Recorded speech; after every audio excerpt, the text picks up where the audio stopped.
We are reaching the end of the framing build. I thought we would never get here, but 11 frames to go and really very excited. In the last video I had indicated that my goal was really to finish the framing before Christmas, but we just ran out of time. So by the time this video is complete, we will be well into January. Not wanting to make any errors for the last 11 frames, which are the areas in green here, I have been studying both the book and the frames that were downloaded from Greg. It was a little bit confusing in the beginning because of the introduction of some new terms, but let's quickly go through them. We start with one which was relatively straightforward, one aft and one forward. The only significant thing here was that there were spaces in between. Then we came to one of those strange numbering systems, 1B, which showed a shift to accommodate the sweep port. And the sweep port itself, you'll notice it's recessed in. So I'll use measurements to determine how much that recess is in. 1A was relatively straightforward, there was no issue. There's a scarf joint on center 1, which is the frame aft of the center. And on the center frame, there are spacers on both sides. Center A was straightforward.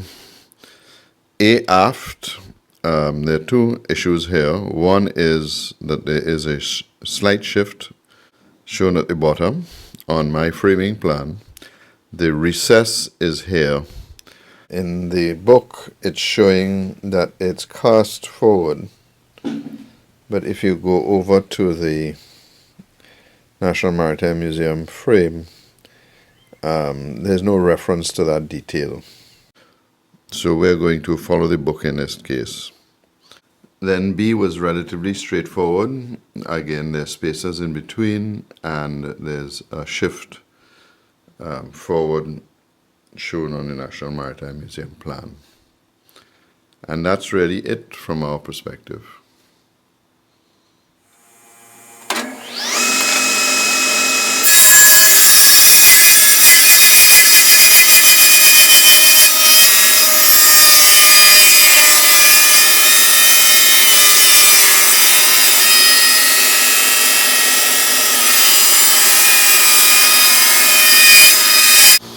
As I indicated in the last video, I'm totally out of 9.5 inch stock. So I've gone to the juniper and cut it down on the table saw, and now I'm just doing the final thinning or thicknessing. I'm using the planer and then I'll put it in this drum sander.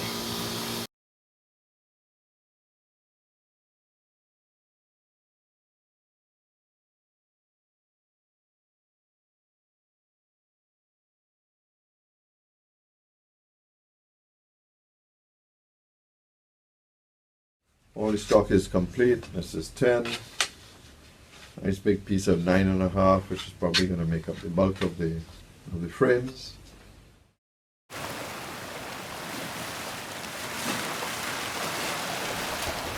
Here I am in Tobago, and I thought I would stay away from the model for a little while, but after 2 or 3 days, I'm afraid I'm back out to cutting frames. I've been using the time in Tobago to prepare all the cutouts.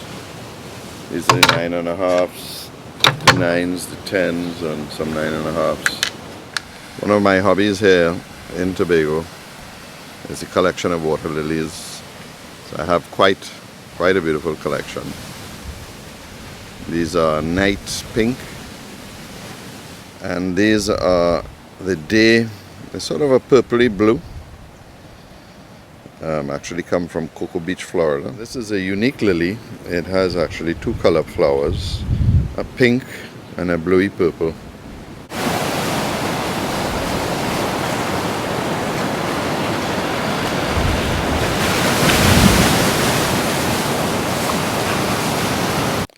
On my bar in Tobago, I keep the model of the Emma Berry, my first full frame model.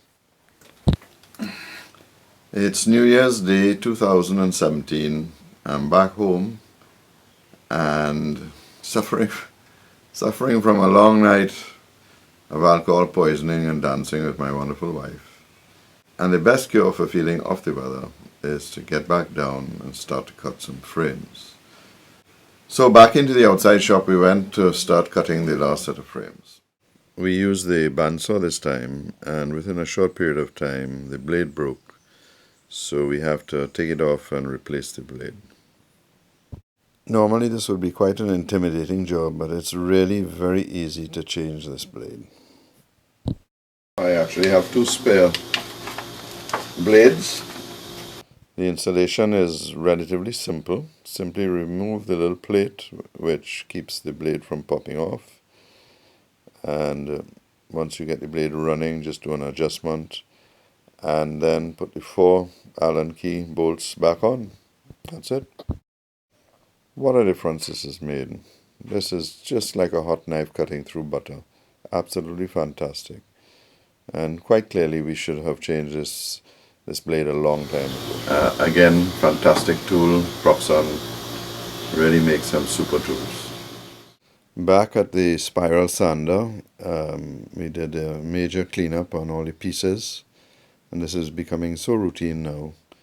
And within a very short, I think 2 or 3 hours, all the pieces were ready and time to assemble.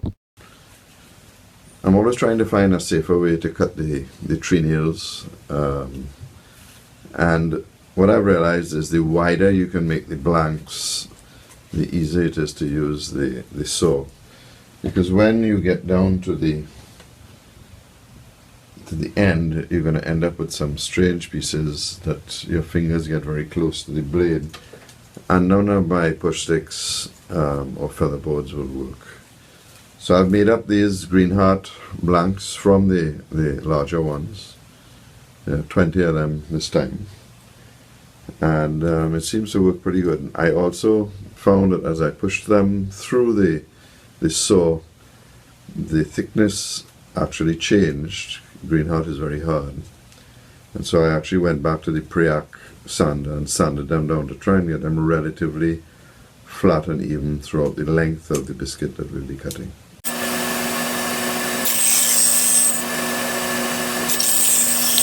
The closer you get the blank to the final size of the tree nail, is the easier it's going to be to make these tree nails. It simply produces less waste, and so there's less clogging of the unit. So I would recommend using the thickness sander to get these final blanks down to the correct size. What a wonderful sight. Only a few of the tree nails stuck me in the finger, which is one day I'm going to figure out how to put a guard over my finger. And the only other lesson learned is that every 5 tree nails I'd have to take the head off and clean it rather than wait for it to jam, because the head would get clogged up with the cuttings of the tree nail. So finally, here we go. We're all set up.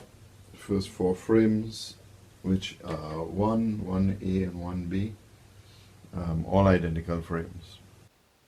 We are not going to go into a long detailed explanation of how we make each of these frames, as we've done that before in many of the other videos.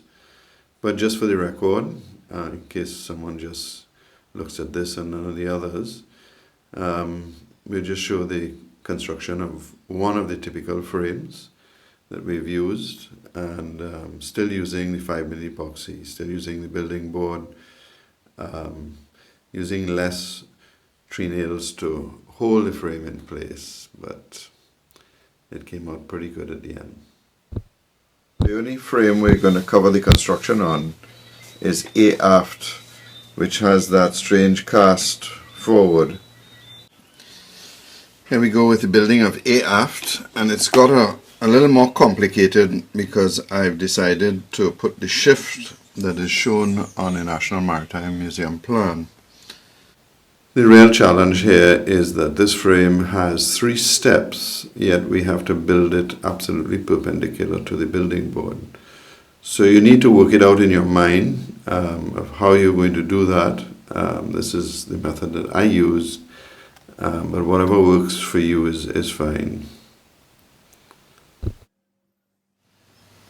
This has been one of the more complicated frames, following the National Maritime Museum, which showed a very slight shift to compensate for the sweep ports, and at the top of the frame a cast forward, the size of which we won't know until we're actually at the installation of the frame before and the frame after.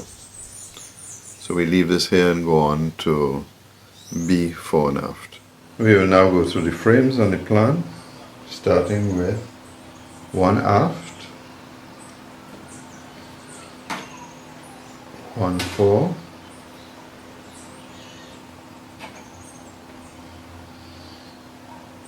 next one is 1B, and that's followed by 1A.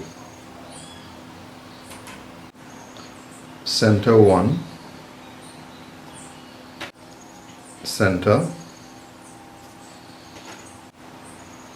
center A,